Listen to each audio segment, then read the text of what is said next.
Who really benefits from reparations talk? Welcome once again to Spin Cycle America, where we talk about what is happening in the world today. We try to stay down the middle in our conversations. Sometimes we tend to drift to one side or the other. I'm your host, Todd. Let's get started. We're going to continue our conversations on reparations. So, hey everyone, again, welcome to day 5 of our week-long series on reparations.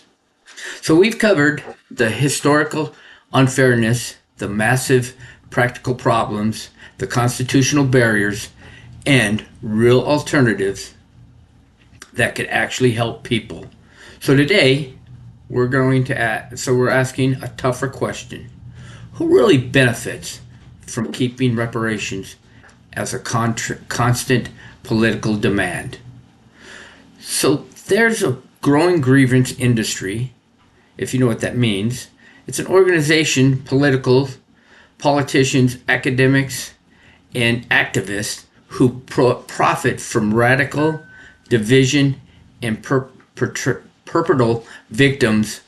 This isn't about helping everyday black Americans. It's often about power, money, and influence. So with that in mind, who do reparations really help? I mean, we talk about how bad this could destroy our economy. We mentioned that yesterday. And disrupt our legal system. We talked about that yesterday.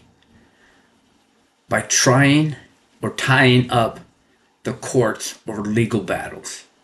So what is this? So what is the grievance industry? So let's talk about that. Let's get more in depth.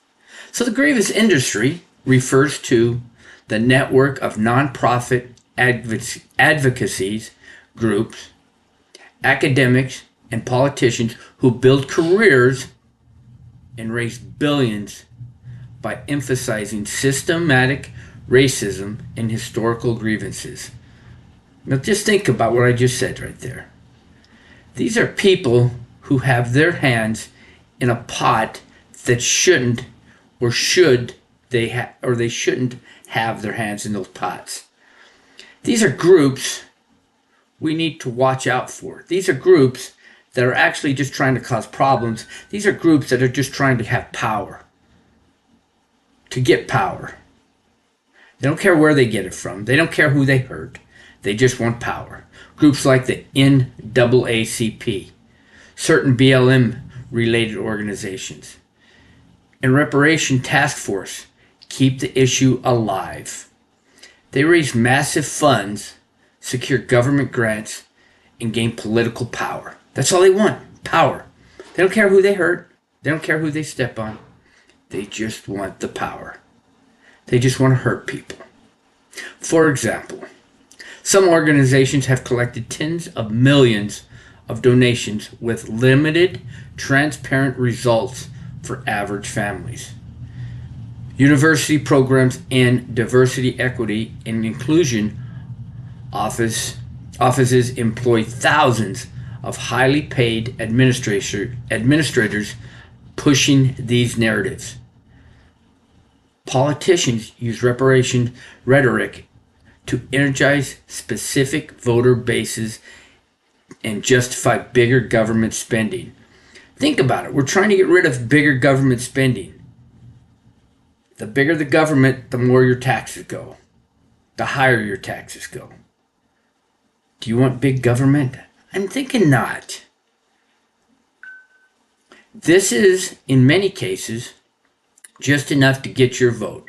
So that's what they're looking for. The power to grab your vote.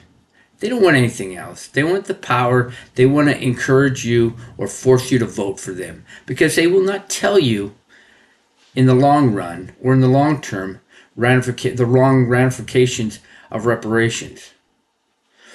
They won't tell you what it's going to do to our economy. They won't say much more than that, or how it's going to divide this country, or in the long run how it's going to destroy it. The pattern is clear. The louder the demand, the more funding and attention flow and activists and leaders at the top. Not necessarily to the working class black families who face real daily challenges. No, think about it. So think about that.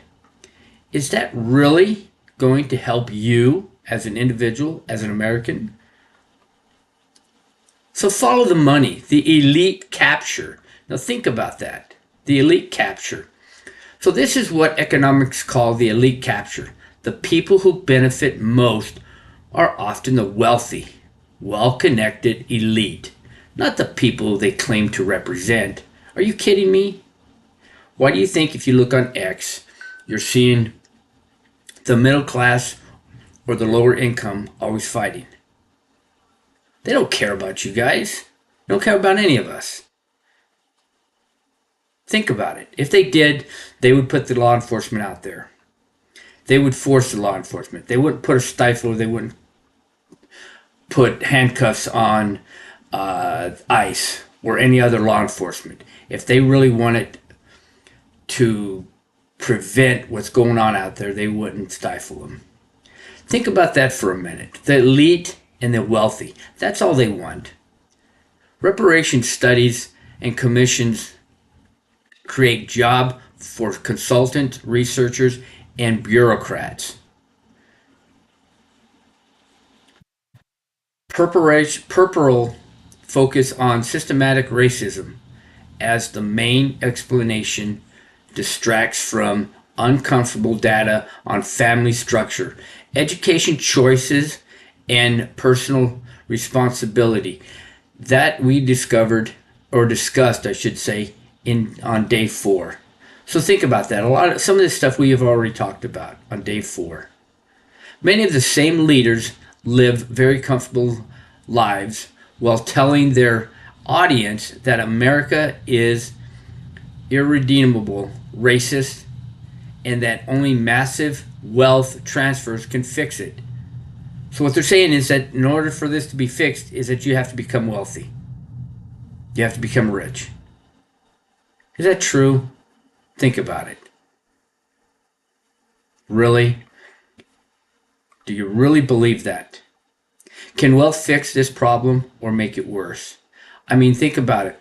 What do you really want? Or what do you... I mean, that's going to split us right down the middle. So think about that. Look at what the mayor of New York City is doing. Taxing the whites more because they make more money, because they are wealthier. But is that going to actually solve the problem?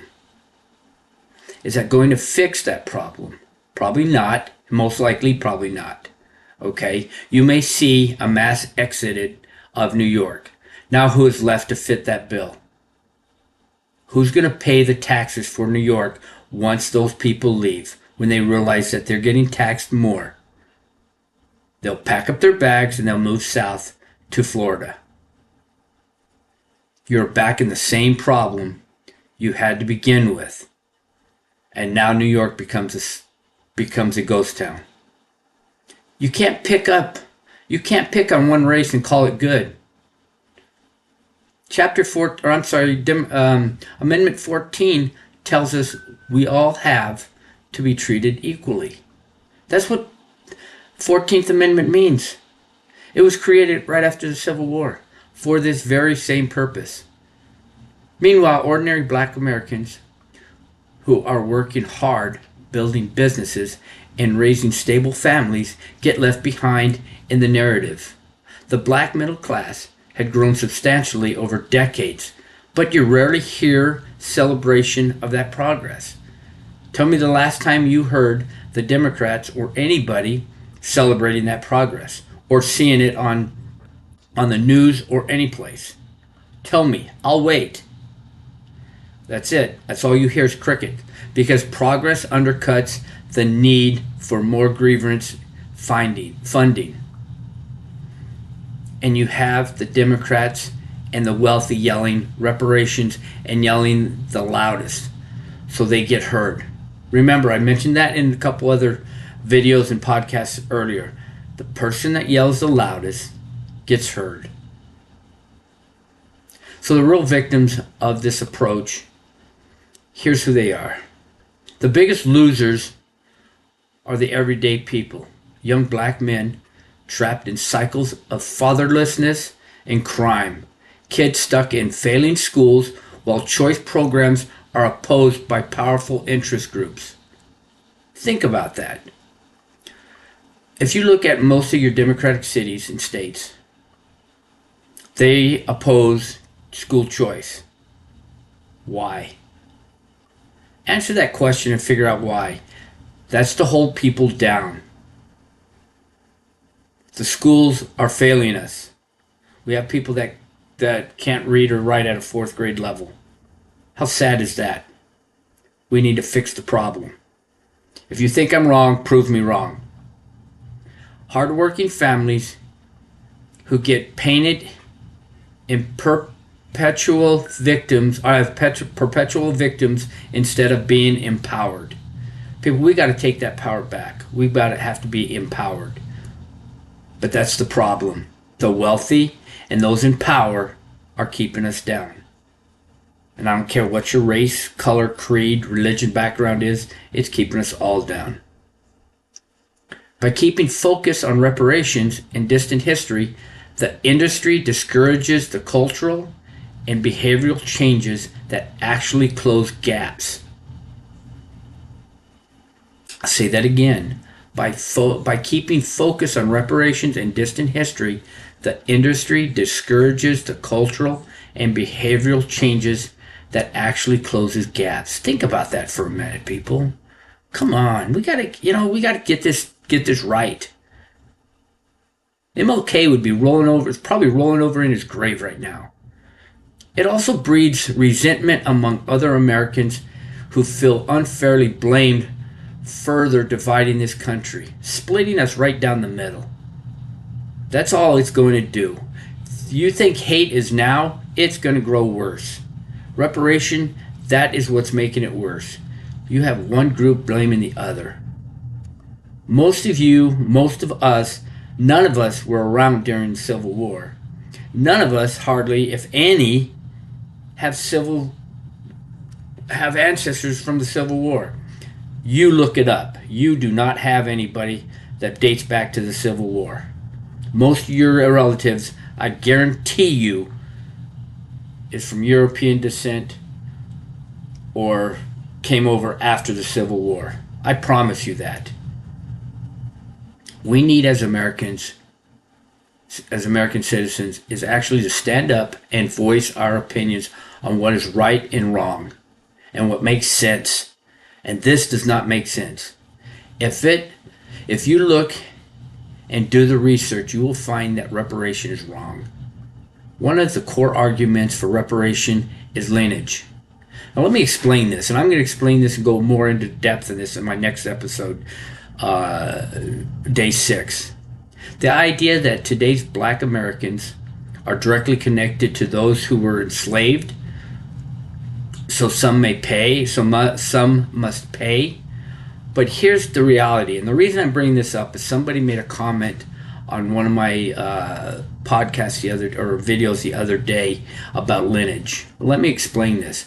But here's the reality for all Americans. The vast majority of us living today do not have close ancestral ties to the slavery or Civil War era. I'm going to say that again, just in case you missed it. Most of us so here's the reality. Most, or the vast majority of us living today, do not have close ancestral ties to the slavery or Civil War era. And in case you missed it, there were blacks who owned slaves as well during the Civil War. There's over 360 white Union soldiers that died freeing the slaves. Now you tell me how reparations is going to solve this problem. Talk about hitting the courts. There you go. I will cover more on this again tomorrow in tomorrow's episode, as well as if you go to my last few days and day 1, it's also covered more in depth also. A better way, individual empowerment. And this is what I keep talking about, and this is what I mentioned earlier, is real leaders focus on solutions. Think about that. Real leaders focus on solutions. I don't know how many times in my videos I've mentioned about solutions. If there's a problem, you focus on the solutions. Nobody, not one, I don't care if you're a Republican or a Democrat or an independent, nobody has come up with a solution. Not one. Not a solid person has mentioned a solution. Strong families, excellent education, safety, and personal agencies. These all lift people up without requiring anyone else to be labeled as oppressors. School choice does that. Putting more law enforcement on the street does that. For safety. Helping people stay together. Creating a family bond. Education. We should celebrate progress and build on what works rather than manning historical pain for modern political and financial gain. Think about it. You correct me if I'm wrong, but I am not. You look at those people that are sitting there, and every time you go into X or any of these other places, and they're always putting people down, saying you can't do it. Instead, we have leaders in one party that is persistent in keeping down one group of individuals. If I'm wrong, I'll eat my hat. And here's an example. They tell you that you can't or are not capable of getting an ID for voting. Are you serious? Give me a break. Biden quoted once, "If you don't vote for me, you ain't black." Really? You tell me that those are not racist remarks, and yet we have people jumping onto those bandwagons there because nobody is actually doing any research and finding out what is holding them back. Gentlemen and people, ladies and gentlemen, find out what is holding you back. Why are you going that direction? Think about it for once. So the point is, people need to think for themselves and not let others do the thinking. This is what the Democrats try to do, is hold people down. And I'm not saying just black. They do it to the whites, they do it to the Asians, they do it to anybody that does not believe in what they believe in. And you've seen that over the past 5, 6 years, 10 years. You've seen that. Think about it. I am not saying to listen only to the Republicans or the independents. I am not. But what I am saying is listen to both sides of the table and then go with what you believe. And I mean what you believe, not what your leader necessarily says. Because everybody sits there and falls into one category or the other. Well, my leader said this. Well, okay, so your leader said that, but do you believe that? Do you believe what he or she said? Just because they say it does not believe it's true. It may not be true. So think about it before you act, before you put pen to paper, before you jump on TikTok and say, well, da-da-da-da-da, or before you jump on X and say this. So in conclusion, the reparation push isn't just bad policy. For many at the top, it's good business, but it comes at the expense of real unity and progress. It divides the country. And division of the country is easier to control than the masses. So what I'm saying by that statement there is if you divide the country and split them into small groups, then they're easy to control you. It's like if you divide your cattle up, it's easier to control than if you were to sit there and try and herd 100 cows. It's easier to control a smaller herd. Think about it. Why do you think they do that? They're trying to divide us. So let me ask you this here. So what do you think?